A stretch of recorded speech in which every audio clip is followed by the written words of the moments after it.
અને ત્યારથી લઈ અને જી થેન્ક યુ વિદ્યાર્થીથી લઈ અને સ્ટેજ સુધીનું આ જે સફર છે એ બહુ ઇન્ટરેસ્ટિંગ રહ્યું છે. અને એ સપનું તમે જ્યારે એ ખુરશી પર બેઠા હોય ત્યારે તમને દેખાવું જોઈએ. ત્યારે બેઠા બેઠા મેં વિચારેલું કે એક દિવસ હું આ સ્ટેજ પર બેસીશ, અને આજે એ ચાન્સ મળ્યો મને, અને એના માટે હું જય ગોપાલ યુવા ગ્રુપનો ખૂબ આભારી છું. તો આવી પ્રવૃત્તિ જય ગોપાલ યુવા ગ્રુપ કરી રહી છે એ પ્લીઝ ચાલુ રાખજો. એનાથી બધા વિદ્યાર્થીઓને ભયંકર મોટિવેશન મળતું હોય છે, જેમાંનું હું એક ઉદાહરણ છું. ખાસ હું સંતો મહંતોને આભાર વ્યક્ત કરીશ કે આપણો સમાજ છે જે સંતો મહંતોને જોઈને ચાલવા વાળો છે. તો હવે આપણા સંતો જે છે, ઇવન ઘનશ્યામપુરી બાપુ છે, તો બધા જે શૈક્ષણિક કાર્યક્રમોમાં હાજરી આપે છે, જેના લીધે આપણો આખો સમાજ એ તરફ જોતો અને વિચારતો થયો છે. તો એના માટે હું બધા જ સંતોનો દિલથી આભારી છું.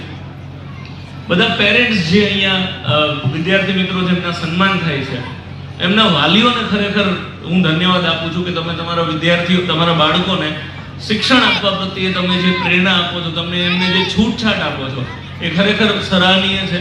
કેમ કે કદાચ મારા ફાધરે પણ મને જો એવી છૂટછાટ ના આપી હોત તો કદાચ હું તમારી સામે અત્યારે બોલવા માટે ઊભો ના હોત.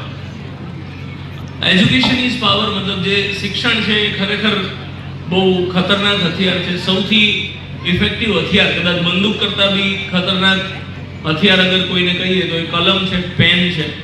તો શિક્ષણથી તમે પાવરફુલ બની શકો છો. અને મારું જે ફિલ્ડ છે, 2 મિનિટ હું એના વિશે બોલવા માંગીશ કે હું સ્પર્ધાત્મક પરીક્ષાની ના ક્ષેત્ર સાથે જોડાયેલો છું.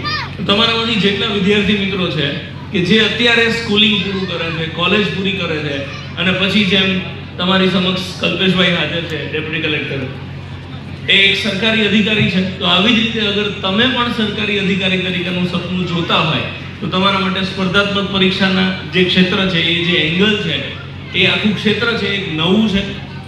કરિયરમાં કદાચ તમે કંઈ ના કરી શક્યા હોય, મારી જેમ 10માં 50% આવ્યા હોય, અને છતાં બી તમે અત્યારે 5, 10, 25, 50 માણસો સામે ઊભા રહીને બોલી શકો, તો એનું રીઝન છે કદાચ આ સ્પર્ધાત્મક પરીક્ષાનું ક્ષેત્ર, કે જ્યાં તમે 0 થી હીરો બની શકો છો. તમારા કોલેજમાં, સ્કૂલમાં ગમે તે રિઝલ્ટ હોય, કોઈ નથી જોઈતું. અત્યારે કલ્પેશભાઈને કે મારા ભાઈ પ્રશાંત માંગુડા, કોઈને નહીં પૂછે કે તમારે 10માં કેટલા ટકા છે, 12માં કેટલા ટકા છે, કોલેજમાં કેટલા ટકા છે, પણ અત્યારે એમણે એમની જાતને સાબિત કરી અને અત્યારે એક અધિકારી તરીકે ઉપસ્થિત છે.